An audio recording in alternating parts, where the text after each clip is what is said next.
Good day, good people. Today I'm going to show you how to set up the .NET Core SPA templates and quickly get started with AngularJS and .NET Core. So you need a few things before we get started, one of which is Node.js. You can install the latest version from their website, and part of the install will be their package manager npm. I'll be using Commander, which is a console emulator for Windows. You will need the .NET Core SDK.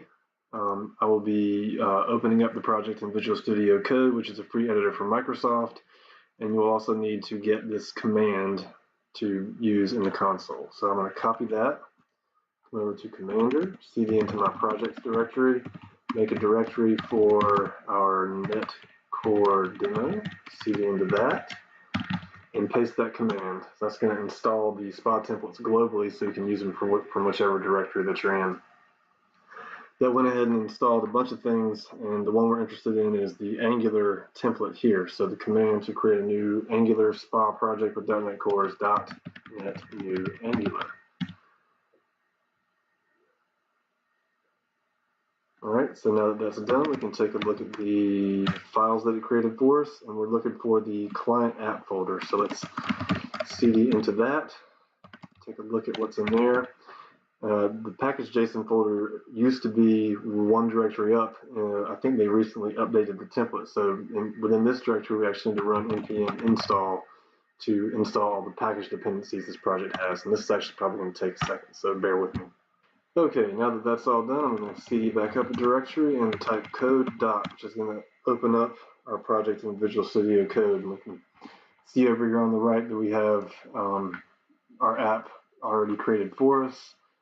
And Visual Studio Code should prompt me and say you need these required assets to build and debug from .NET Core demo, add them, and I'll say yes.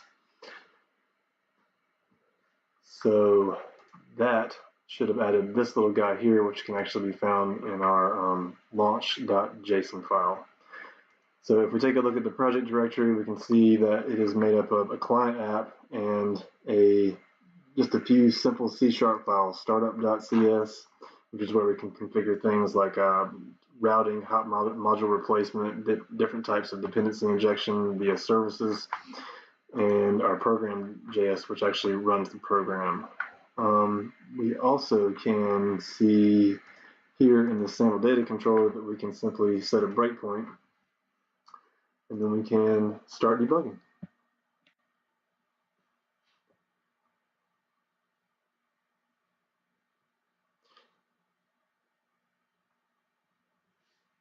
So that actually took care of a lot of very non-trivial things for us, like setting up some default components in AngularJS, setting up some default routes, adding styling. I think it's Bootstrap.js. I'll be loading in just a second.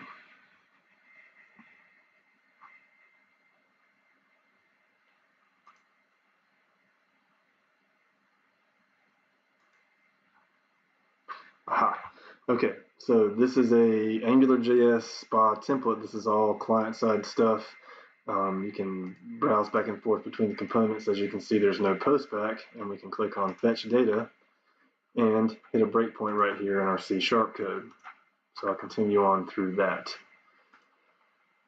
Okay, so last but not least, my favorite feature about this is hot module replacement. So you can see here in the browser, if you've ever worked with JavaScript build processes before, like gulp, a lot of times I used to have to actually, make a change, run a gulp command, refresh the browser, all that stuff. But within this pre-configured Webpack build process that comes with this template, all you have to do is go to your source app. We'll go to the home component. We'll go here and just update some simple text, add a few more exclamation marks, hit save, and it should just build and refresh it for us just like that. So that's it. That's a very nice starting point with a lot of non-trivial things set up for you. Thanks a lot for watching.